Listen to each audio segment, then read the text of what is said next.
యాక్చువల్గా సార్ మామూలుగా చూసుకుంటే ప్రతి రాజకీయ పార్టీకి కూడా ఏదో ఒక సిద్ధాంతం ఉంటుంది. అది అభివృద్ధి అవనియండి, వెల్ఫేర్ అవనియండి, ఏదో ఒక సిద్ధాంతంతో రాజకీయ పార్టీలు పెట్టుకోవడం ఒకటైతే ప్రజా సమస్యల పరిష్కారం అని వాట్ ఎవర్ ఇట్ మేబీ కొన్ని సిద్ధాంతాలతో కొన్ని రాజకీయ పార్టీలు వస్తాయి బయటికి. కాకపోతే మన దురదృష్టం ఏంటంటే ఈ ఆంధ్రప్రదేశ్ రాష్ట్రంలో మొన్నటి వరకు ఉన్న వైఎస్ఆర్సీపీ, ఈరోజు ప్రతిపక్షం అనుకుంటున్న వైఎస్ఆర్సీపీ, ఈరోజు పరిస్థితి ఏంటంటే వాళ్ళది ఒకటే సిద్ధాంతం, ఒక ఫేక్ రాజకీయం, ఫేక్ ప్రచారం, కళ్ళబొల్లి మాటలు, అబద్ధాలు, నంగనాచి కబుర్లు, ఇవే సిద్ధాంతాలతో వెళ్ళడమే కాకుండా ఈ రోజుకి కూడా మొన్నటి వరకు వాళ్ళు అధికారంలో ఉన్నారు కాబట్టి ఇంకా మేము అధికారంలోనే ఉన్నాము అన్న భ్రమతోనో లేకపోతే అధికారాన్ని తొందరగా రావాలన్న ఆతృతతోనో తప్పు మీద తప్పులు చేస్తూ ప్రజలకి అడ్డగా బుక్ అయిపోతున్నారన్న సంగతి మనందరికీ కూడా అర్థమవుతుంది. ఎందుకు ఈ మాట చెప్తున్నానంటే నిన్న మొన్నటి వరకు వైనాట్ 175 అని ఎలక్షన్ల ముందు వరకు మాట్లాడి ఎలక్షన్లు అయిన తర్వాత సుమారుగా 175 సీట్లు కాదు కదా, కనీసం 17 సీట్లు కూడా తెచ్చుకోలేక 11 సీట్లకే పరిమితమైపోయి ఎలా మొహం చూపించుకోవాలో తెలియక ఆంధ్ర రాష్ట్రంలోని కనుక ఎటువంటి ధర్నాలైనా చేపడితే రోడ్డు మీదకి వచ్చి ప్రజలు తంతారని సంగతి భావించి అసెంబ్లీని ఎగ్గొట్టాలి, ఈ 11 మందితోని అక్కడికి వచ్చి మొహం చూపించుకోలేక ఎందుకు ఈ మాట మాట్లాడుతున్నానంటే 2019 నుంచి 24 వరకు ముఖ్యమంత్రిగా ఉండేటప్పుడు మిడిసి పడ్డారు. అటువైపు కనీసం వయసుతో సంబంధం లేకుండా వయసుకు కూడా గౌరవం ఇవ్వకుండా ప్రతిపక్షాల వాళ్ళు నోటుకు వచ్చినట్టు మాట్లాడారు.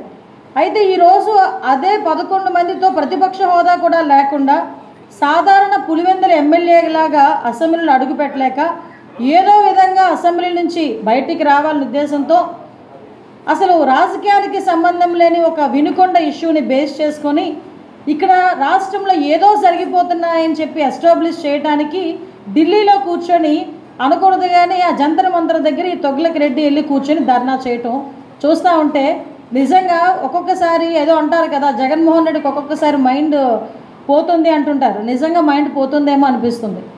ఎందుకనంటే నేను కొన్ని 2-3 క్వశ్చన్స్ అక్కడికి వెళ్ళి కూడా మనోడు మాట్లాడితే రెడ్ బుక్ అసలు మనోడికి నిద్రలో కూడా రెడ్ బుక్కి గుర్తొస్తానంటుంది. వాళ్ళ కార్యకర్తలు రెడ్ బుక్ గురించి ఎంత భయపడుతున్నారో లేదో మాకు తెలియదు కానీ అవినీతి చేసిన ఆఫీసర్లు, తప్పుడు పనులు చేసిన ఆఫీసర్లు, వాళ్ళ వైసీపీ తప్పుడు పని చేసిన వైసీపీ కార్యకర్తలు ఎంత భయపడుతున్నారో లేదో మాకు తెలియదు కానీ నిద్రలో కూడా ఉలిక్కిపడి జగన్మోహన్ రెడ్డి అని వాళ్ళ ఆవిడ లేపితే ఆ రెడ్ బుక్ అనేటట్టు ఉన్నాడు మనిషి. పరిస్థితి అలా అయిపోయింది. రెడ్ బుక్ మాట్లాడితే రెడ్ బుక్ నేనేమంటానంటే అసలు విషయం ఏంటి, నువ్వు మాట్లాడేది ఏంటి? అక్కడికి వెళ్ళి ఇన్ని రోజులు రాష్ట్రానికి మంచి రోజులు వచ్చినాయి, ఇన్ని రోజుల తర్వాత రాష్ట్రానికి మంచి రోజులు వచ్చినాయి. సుమారుగా 5 సంవత్సరాల తర్వాత ఏదో చెవులోంచి ఏదో దుమ్ము వదిలినట్టుగా కేంద్ర ప్రభుత్వం 15,000 కోట్ల రూపాయలు రాష్ట్రానికి ఇచ్చిందని మంచి వార్త విన్నాం. ఇలాంటి సమయంలో నిజంగా ప్రతిపక్ష హోదా లేకపోయినా ప్రతిపక్ష సభ్యుడిగానైనా ఒక హుందాతనం ప్రదర్శించాలంటే అక్కడికి వెళ్ళి ఆ ఎన్డీఏ కూటమికి, అదేవిధంగా ఎన్డీఏ గవర్నమెంట్కి, ప్రధానమంత్రి మోడీ గారికి థ్యాంక్స్ చెప్పాలి. అటువంటిది పోయి ఈరోజు వచ్చే పెట్టుబడులు ఎలా వస్తాయి అదే అంటారు కదా, అమ్మ పెట్టదు అడుగు తినానివ్వదని మనోడు తీసుకురావడం చేత కాదు. చంద్రబాబు నాయుడు గారు పరిశ్రమలు వస్తాయి, చంద్రబాబు నాయుడు గారిని చూసి పెట్టుబడులు వస్తాయని అవి కూడా రానివ్వకుండా చేయడానికి ఒక ఫేక్ ప్రచారానికి తెరలేపడానికి ఢిల్లీలో కూర్చొని ఏదో ఈ ఆంధ్రప్రదేశ్ రాష్ట్రంలో ఏదో జరిగిపోతుంది, హింసాఘటనలు జరిగిపోతున్నాయని ఎస్టాబ్లిష్ చేయడానికి ఒక ఫోటో ఎగ్జిబిషన్ పెట్టాడట. నాకు అర్థం కాల, ఆ ఫోటో ఎగ్జిబిషన్లో ఇవి కూడా ఉన్నాయేమో ఒకసారి మనం కూడా చూసుకోవాలి. తోట చంద్రయ్య గారిది, అదేవిధంగా మన వాళ్ళు ఉన్నారు కదా మన అనంతబాబుది. దౌర్భాగ్యం ఏంటంటే ప్రజాస్వామ్యాన్ని రక్షించాలి అని చెప్పి మన ప్లెకార్డ్స్ పట్టుకొని అసెంబ్లీలో ఒక టీం వచ్చింది. ఒక టీం వచ్చింది అసెంబ్లీలోకి. ఆ టీంలో చూస్తే వెనకాతల అనంతబాబు, అతగాడేమో ఒక దళిత యువకుడిని చంపేసి, డ్రైవర్ని చంపేసి డోర్ డెలివరీ చేసిన వ్యక్తి అసెంబ్లీలోకి వచ్చి ప్రజాస్వామ్యాన్ని రక్షించాలని వాళ్ళు ప్లెకార్డులు పట్టుకోవడం.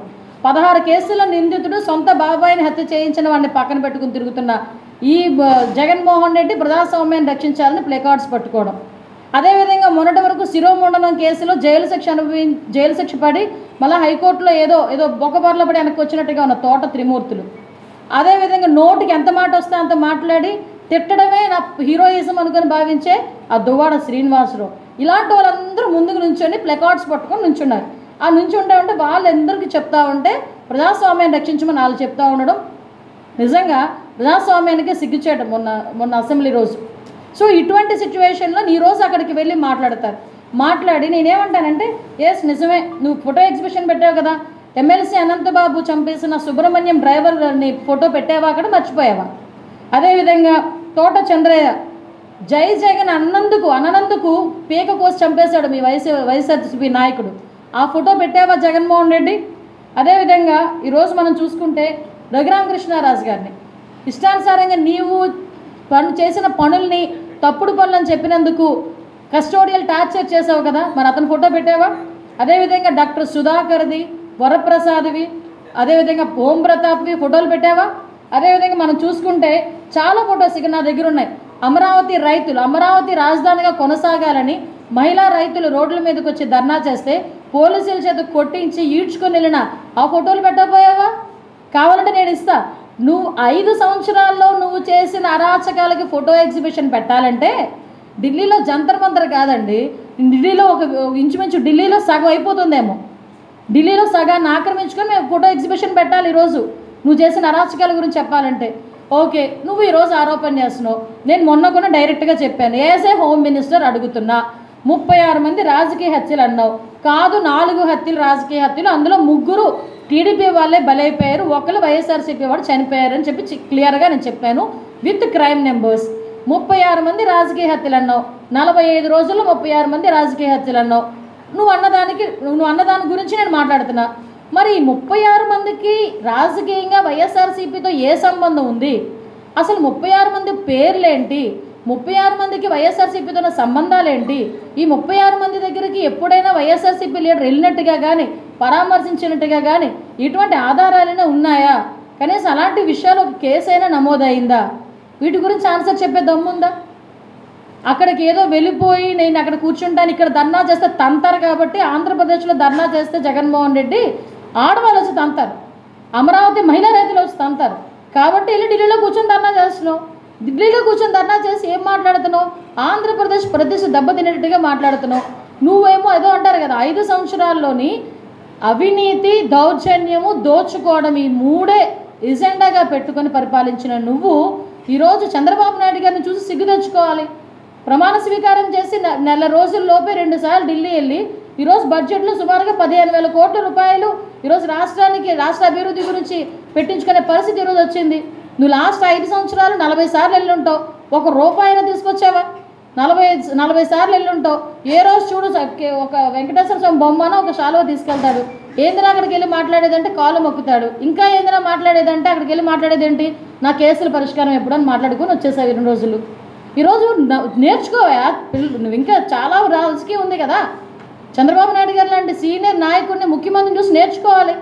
అది మానేసి ఈరోజు రెడ్ బుక్ అని ఢిల్లీలో వీధుల్లో కూర్చొని నువ్వు ఎంత గోల పెట్టినా ఒక్కటి మాత్రం జగన్మోహన్ రెడ్డి పులివెందుల ఎమ్మెల్యే గారు ఒకటి మాత్రం నిజమండి, నువ్వు ఈ లోపు ఎన్ని తలకిందుల తపస్సు చేసినా, ఎన్ని రకాలుగా చంద్రబాబు నాయుడు గారిని, పవన్ కళ్యాణ్ గారిని, లోకేష్ గారిని ఎండగట్టేయాలని నువ్వు అనుకున్నా, నీ మాట ప్రజలు కాదు కదా, నిన్ను కన్న తల్లి, నీ తోబుట్టిన చెల్లి కూడా నమ్మే పరిస్థితిలో లేరు. ఈరోజు వినుకొండ ఇష్యూలో సొంత రక్తం పట్టుకున్న చెల్లె బయటకు వచ్చి అది రాజకీయ హత్య కాదు అని చెప్పి మొన్న స్టేట్మెంట్ ఇచ్చారు.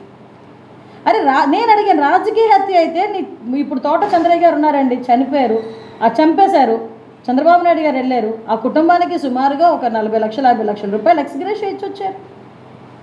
ఆఖరికి అంతవరకు ఎందుకండి, కార్యకర్త కాకపోయినా విజయవాడ నడి రోడ్డు మధ్యలోని విజయవాడలో ఒక దళిత వికలాంగురాలని అత్యాచారం చేస్తే ఆ పిల్లని ఆ బాలికను పరామర్శించడానికి చంద్రబాబు నాయుడు గారు 5 లక్షల రూపాయలు ఎక్స్గ్రేషన్ ఇచ్చారు. అంటే మన ఎదురుగా అన్యాయం జరిగింది అంటే ఏ పార్టీ అయినా అధికారంలో ఉన్నా లేకపోయినా ఒక ఎక్స్గ్రేషన్ ప్రకటించుకుంటాం. మాట్లాడితే మా వైఎస్ఆర్సీపీ వైఎస్ఆర్సీపీని చంపేశారని చెప్పి మాట్లాడావు, ఏది నీ తరపున సాయం ఏది? అంటే కేవలం ఇక్కడ అర్థమవుతుంది ఏంటంటే అసెంబ్లీని ఎగ్గొట్టాలి, అసెంబ్లీలోకి వచ్చి ఒక పులివెందల ఎమ్మెల్యేలాగా మొహం చూపించలేడు కాబట్టి ఈరోజు వెళ్ళి ఢిల్లీలో కూర్చొని కాసేపు డ్రామా ఆడాలి అంతే తప్పించి ఇది ప్యూర్లీ డ్రామా. ఎంత డ్రామా అంటే అవతల కూడా నమ్మలేనట్టుగా ఉన్న డ్రామా. కనీసం సినిమా చూసినంతసేపు అయినా 2.5 గంటలు అక్కడ ఏదో జరుగుతుందన్న విషయంలో మనం నమ్మి ఒక మెస్మరైజ్ అయ్యి చూస్తాం ఒక సినిమా చూసినా. కానీ మా నోడు చేసే ఆ సినిమా ఎలా ఉందంటే ఇదంతా ఏదో సెట్టింగ్ సినిమా అన్నట్టుగా ఉందన్నమాట పరిస్థితి. అందువల్ల దాని గురించి అయితే ఒకటి మాత్రం క్లియర్గా చెప్తున్నాం, జగన్మోహన్ రెడ్డి మళ్ళీ చెప్తున్నా, ఆ 36 మంది రాజకీయ హత్యలు అన్నావు, ఎస్ దా చర్చించేసుకుందాం, ఒకసారి రా మాట్లాడేసుకుందాం. మీ హయాంలో ఎన్ని జరిగినాయి, మా హయాంలో ఏం జరిగినాయి. నేను డైరెక్ట్గా చెప్తున్నా, ఎక్కడెక్కడ అమ్మాయిల మీద అత్యాచారాలు అఘాయిత్యాలు జరిగినా వాళ్ళందరినీ కూడా ఈరోజు వరకు మేము అరెస్ట్ చేసుకునే ఉన్నాం, రిమాండ్కి పంపించుకునే ఉన్నాం, స్పెషల్ కోర్టులు ఏర్పాటు చేస్తున్నాం. కనీసం నీ హయాంలో జరిగిన వాటిలో ఈ రోజు వరకు కూడా దొరకని సంఘటనలు, నిందితులు దొరకని సంఘటనలు కోకొల్లలు ఉన్నాయి. వాటి గురించి మాట్లాడాలి. నువ్వు అసలు విషయం ఏంటంటే శాంతి భద్రతల గురించి ఈ గ్యాంగ్ మాట్లాడటం నిజంగా ఎంత హాస్యాస్పదం అండి. ఈ గ్యాంగ్ శాంతి భద్రతల గురించి, ప్రజాస్వామ్యం గురించి మాట్లాడడం, ఇందులో ఒక్కొక్కరు ఒక్కొక్క మని పోస్తారు అన్నమాట. ఇవన్నీ అంటే కొన్ని సందర్భాల్లో మేము కూడా బాధ అనిపిస్తుంది. వీళ్ళందరూ కలిపి ధర్నాలు చేయటం, నల్ల కండువాలు వేసుకోవడం, అసెంబ్లీలోకి వచ్చి ప్రజాస్వామ్యాన్ని రక్షించని అరవటం ఎంతసేపు వచ్చారండి? కనీసం 5 నిమిషాలు వచ్చేసరికి గొంతులు పెట్టినాయి వెళ్ళిపోయారు. Of course what ever it may be, వాళ్ళు ఏం చేస్తారన్నది కాదు, కానీ ఇప్పటికీ కూడా కానీ ఈ 151 మ్యాండేట్ ఇచ్చిన తర్వాత నువ్వు చేసిన ఏదో పనులకి డైరెక్ట్గా 11కి దించింది ప్రజలు, ఆంధ్రప్రదేశ్ ప్రజలు. ఇంకా బుద్ధి రాకపోతే ఎలా? కాబట్టి బుద్ధి తెచ్చుకొని ఇప్పటికైనా కనీసం ఒక పులివెందుల ఎమ్మెల్యేగానైనా ఈ రాష్ట్ర అభివృద్ధికి, ఈ రాష్ట్ర మనకి ముందుకు తీసుకెళ్లేదానికి మీరందరూ కూడా కృషి చేస్తారని, కనీసం సహకరిస్తారని కోరుకోవడం తప్పైనా కూడా కోరుకుంటున్నాను.